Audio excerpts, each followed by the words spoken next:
A young mother and her toddler shot to death in their home. Police are asking for help figuring out who pulled the trigger. The mother and grandmother of the victims told our Jenna Barnes she believes someone knows who did it.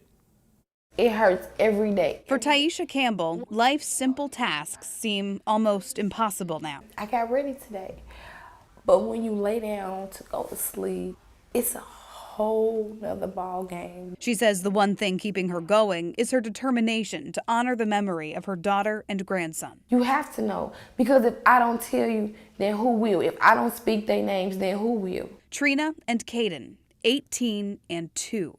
They were shot to death in their North St. Louis home last week, found in a closet. My baby was shot twice in her back and once in the back of her head. My grandson was killed because she was holding him close to protect him from what was going on. She says one of the bullets went through Trina and hit Caden. Taisha says they were living with a cousin, and she believes whoever shot them was there for someone else.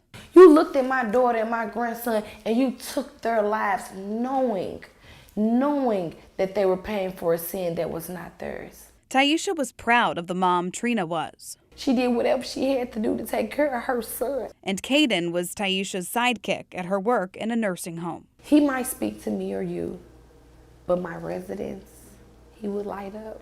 Now her biggest hope is that someone will tell police who took them from her. There's no way that these type of things can go on in communities and we not stand up for what is right.